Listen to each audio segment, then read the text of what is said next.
Okay everyone, welcome back to our channel Gauri Art Division Studio, and you are with me, Raditya Pembaka.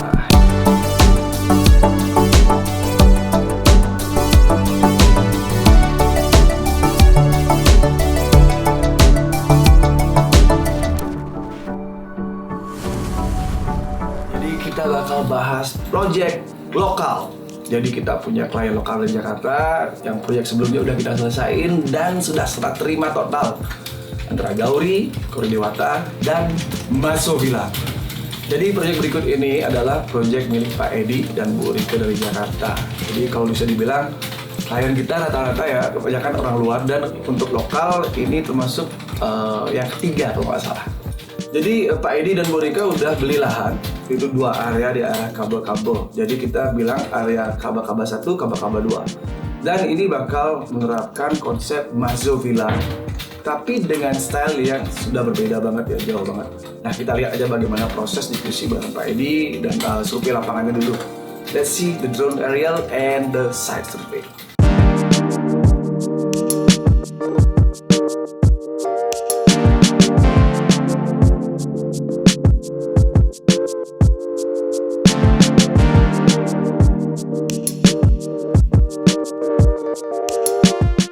Teman-teman, ini lahan dari yang akan dipakai oleh Pak Edi, lebih dari 10 area sih lahannya.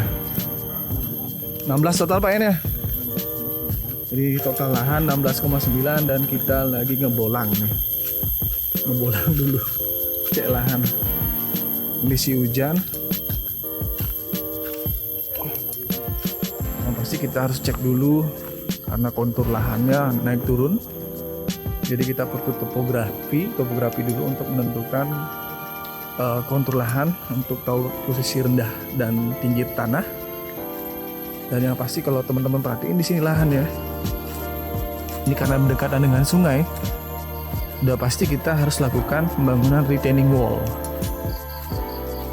Retaining wall di sini pinggirnya, wah indah banget teman-teman. Nice, this is a nice place to make a villa. Oh, udah sungai.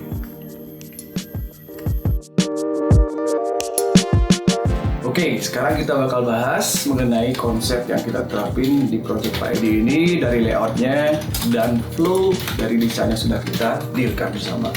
Oke, kita buka dulu layoutnya. Jadi pada dasarnya luasan total ini sekitar 16 sekian, hampir 17 area.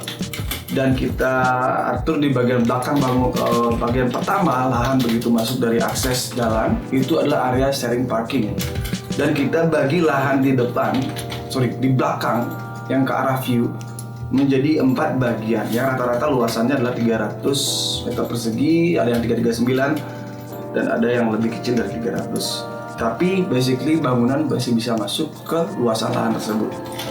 Jadi sharing parking ini aksesnya nggak begitu jauh, dia menuju ke masing-masing tempat plot. Nah kita bahas yang nomor 1 di area yang seluas 339,86. Jadi kita langsung aja ke layout dasarnya. Jadi begitu masuk ke properti ada akses pemesuan atau pintu Bali style di situ, stepping stone dan menuju ke bagian pintu masuk bangunan utama. Luasan belakang ini lumayan juga ya, ada 4 meteran. Jadi kita tujuannya untuk buat vibes baru masuk ke properti itu. Jarak bangunan dengan pintu masuk itu tidak terlalu gerbang masuk lahan itu tidak terlalu dekat. Jadi ada kesempatan secara visual kita bisa melihat fasad dari bangunan tersebut. Itu tujuannya 4 meter karena lahannya lumayan panjang ya. Kita masuk ke dalam, itu ada area sebelah kiri. Kalau kita masuk sebelah kiri itu adalah area untuk kitchen, sebelah kanan dining, dan akses tangga menuju ke lantai atas. Dan lanjut lagi ke bagian paling belakang. Jadi ada stepping dua step di situ ke area living space. Dari living space ke kanan kita ke bedroom lantai bawah. Jadi di ground floor ini atau lantai bawah ini ada 1 bedroom aja. Dan di bagian luar kita bikin area untuk decking dan kolam renang. Kolam renangnya dengan shape yang lebih unik, jadi seperti yang udah saya sampaikan. Dan setelah kolam renang itu kita punya area untuk garden, jadi lumayan luas banget. Interaksi alamnya juga bakal flow dengan baik karena kondisi lahan di sini di bagian paling belakang itu bersebelahan dengan sungai, dan setelah itu ada rice field. Nah, kita lanjut ke lantai 2 teman-teman. Dari akses tangga naik kita akan nemuin area seperti area netral ya, area yang multifunction area. Jadi di sini bisa digunakan untuk yoga atau kalau bikin office pun bisa. Dan di sini udah tentu kita akan lihat void pertama. Ya, saya lupa bilang tadi di lantai ground sama lantai atas itu ada connection dengan bukaan yang luas banget. Ada voidnya di area depan. Baru gitu kita masuk. Nah, dari area tangga naik ke atas, kita langsung aja ke kanan, kita menuju ke masing-masing bedroom. Jadi ini ada selasar sebelah kiri untuk bedroom yang kedua, yang ketiga di paling ujung. Jadi posisi bedroom ini dengan setup yang agak berbeda, dengan orientasi view yang maksimal ke arah bagian belakang properti.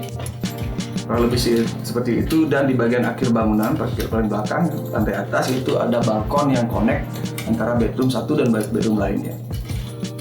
Kurang lebih seperti itu penerapan konsep yang sudah saya terapin untuk desain bangunan ini. Saya udah dibantu dengan Pak Agus kemarin, Pak Edi udah oke, Bu Ika udah oke, dan inilah hasil 3D-nya yang kita lihat.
Oke, well that was it. Jadi tahap awal video untuk Villa Maso 1. Jadi areanya di Kaba-Kaba sudah semua dijelasin sepanjang lebar, dan moga-moga sih proyek ini berjalan segera. Karena Pak Edi dan Bu Rika benar-benar berharap dari Koridor Watak Karya bisa mengerjakan proyek ini sesegera mungkin agar mereka bisa ikut in the game untuk bisnis developer atau properti di area Bali. Oke everyone, thank you for watching. Stay tune in our channel dan kita lihat bagaimana kelanjutannya. Bye bye.